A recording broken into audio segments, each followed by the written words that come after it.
Alright everyone, we start off today with what will be the only video because of course last night I stayed up till, 4:30 or something in the morning doing the State of the Union live reaction. It was fun and it was on the front page of Rumble at one point, and at one point over 10,000 people cross-platform were watching, so I had a great time, but it was a little bit, having to watch Biden for an extended period of time, even when you get to do like late night sleep-deprived funny commentary, is boring. Joe Biden is just not particularly interesting to watch. And this was one of his better speeches. In all honesty, it's still a failure as a State of the Union because it wasn't effectively a State of the Union at all. But other than the hearts and minds of the Iranian people, which has nothing to do with Ukraine, and a few other minor gaffes, he managed to get through it. So naturally, the legacy media, PBS, and all these others are praising him profusely. NPR has a fluff piece. CNN has a fluff piece. Mainly they're focused on the Ukraine aspect. Effectively, the rest of the SOTU, other than insulin prices and Twitter leftoids being kind of miffed because student loan debt forgiveness wasn't in it, basically the rest has already been forgotten by everyone except the gushing liberal media. You could say Kyle Kulinski's take on it was fucking hilarious. Well, he's gone full populism. This is a strong State of the Union. I'm thinking to myself, oh, how gullible can you be to believe a fucking word Biden's saying when he's countermanding several of the people standing right next to him, by the way, that lead the party as well. Now, before I continue, keep in mind if you're watching this video on YouTube, there will be a pinned comment down below with links to other video hosting sites that I use. Keep in mind, I make exclusive content every day other than today, I suppose, on those platforms. Today, it's just one video. I do want to do some literary work and shit later, and still have to find time to eat, go to the bathroom, and do other normal things. And it's going to take me longer to do everything today because I am tired, although I slept reasonably well considering the amount of caffeine that I had. That's the good news. So we'll do our Ukraine update here, starting again with the State of the Union recap of the portion that was dedicated to Ukraine. It was about the first 10-15 minutes.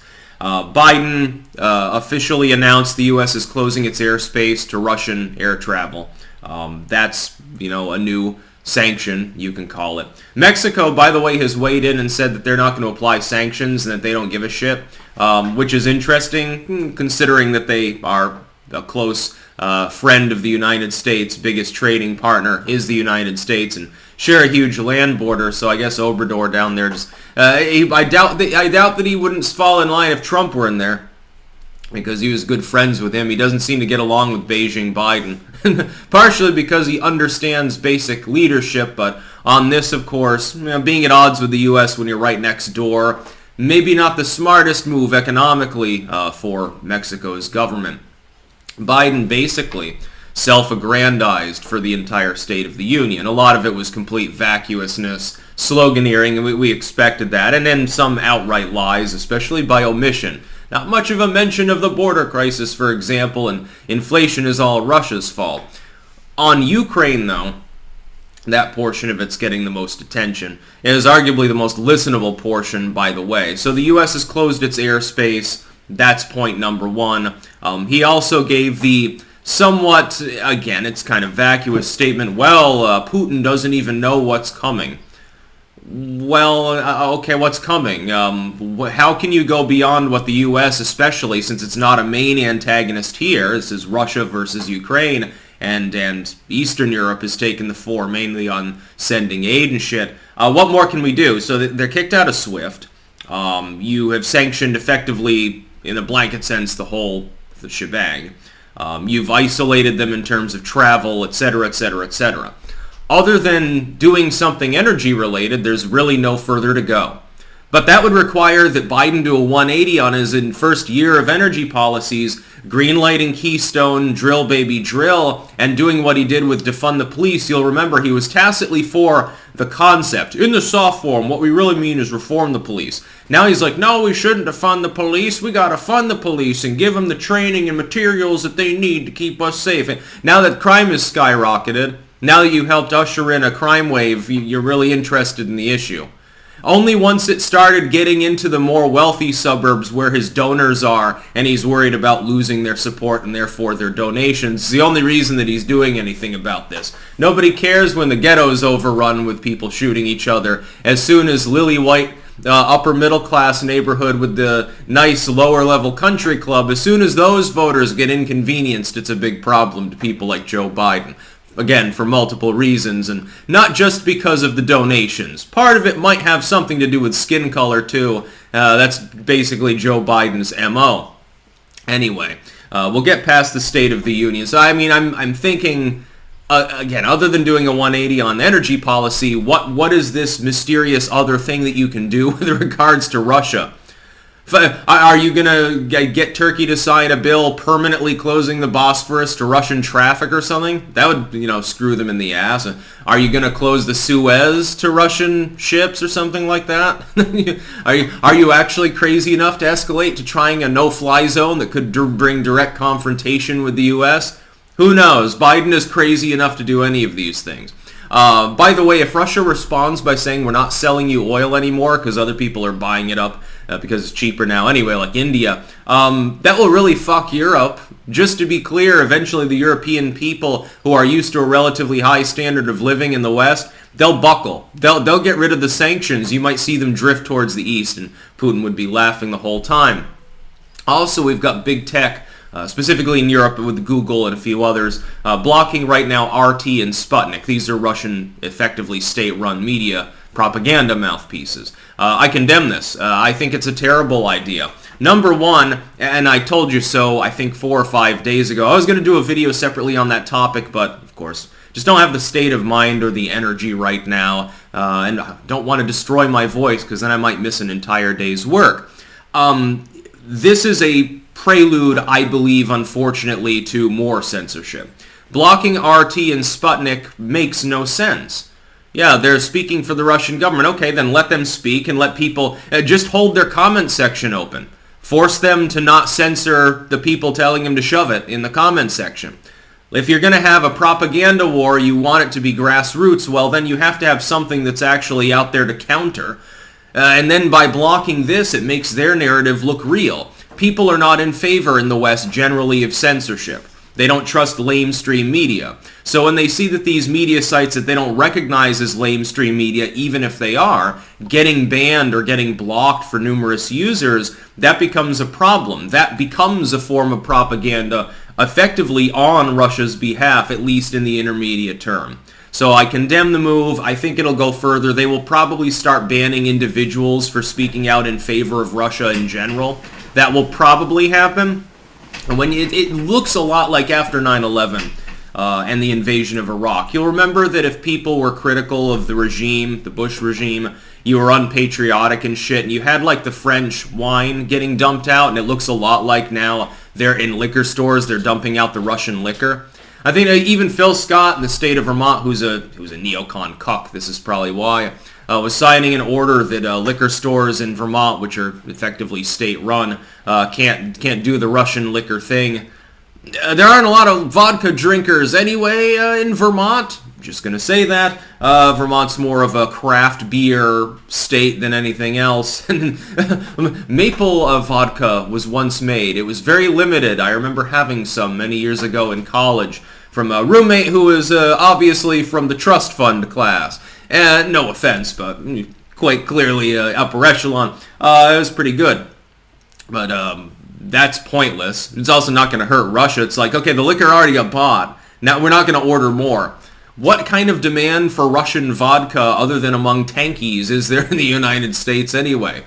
That and for mixed drinks maybe. Oh yeah, here's I mixed vodka and Red Bull. I mixed vodka with, well, anything else because vodka overall has no flavor. Tastes like burning rubber if it's low shelf. Apparently though, you can run it through a water filter and it is not a myth. They've fact-checked this numerous times, videos of it. If you take bottom shelf vodka, the really cheap rock gut shit, put it through a water filter a couple times, tastes exactly like top shelf. Just saying, you don't need the expensive import anyway. Just buy the low shelf bullshit and your liver won't thank you, but just get a Brita filter, I guess. Also, There are claims of cluster munitions being used now in Kharkiv and elsewhere. I can't confirm this independently because we've seen some stories fall apart, the narratives fall apart over the last week. Another reason to ban RT and Sputnik, like the Ghost of Kiev thing, at least in name, being based on like comic character. I think it was Miss Ukraine taking up arms supposedly, and it turns out she's debunked that. She was just with an airsoft gun, and it was just the reuse of that image and probably by Ukrainian propagandists. So I don't know that that's true. It would be an escalation, but if you're bombing people, does it really matter what kind of munitions you're using? I would be more worried about Russia bringing out the thermobarics, honestly, if I were in eastern Ukraine at the moment, as opposed to the cluster weapons, which, most countries have banned the use of. Most of them refuse to use those and landmines, although, you never know. The Germans might start churning those out again because they've decided to do what Trump told them to do for years and actually belly up to the bar on the NATO budget. And then we've got the emergency actions of the EU Parliament. They're trying to fast-track Ukraine entering the EU.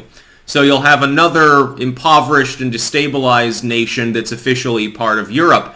But that's assuming there's anything left after Russia gets through with them. Of course, if the Russians do manage to oust Zelensky, and it's becoming a little bit less likely by the hour that happens, but it's certainly well within the realm of possibility, about 50-50, I'd say, at this point. And they put in a puppet, or Putin just annexes outright, there's no Ukraine left to join the EU. So then what happens to the fucking negotiations? They mean nothing.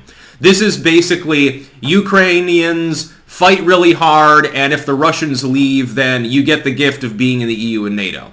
And then you don't have to worry about this shit ever again. Can I ask why this wasn't done when Crimea was annexed instead of waiting until now? Oh, that's right, for political reasons and not to rock the boat so that fuel prices wouldn't go up. That's what it was about. It was about economics. Effectively, the West fucked Ukraine when you think about it. You cannot support NATO and its prior actions with regards to this particular theater. I certainly don't. I'm pro-Western, I'm pro-United States, and support the Ukrainians, but NATO really fucked up for years now, didn't they? The one person who attempted to reform it and strengthen it, which was Trump, was roadblocked continuously. He made progress with a few of the European states that were already worried more about Russia, like Poland and stuff. They were already rearming beyond their spending goals. The Germans were really reluctant. As of this week, finally, belatedly, they did what Trump told them to do. So yeah, there's today's Ukrainian wrap-up. Again, a little bit of a recap of the State of the Union, too.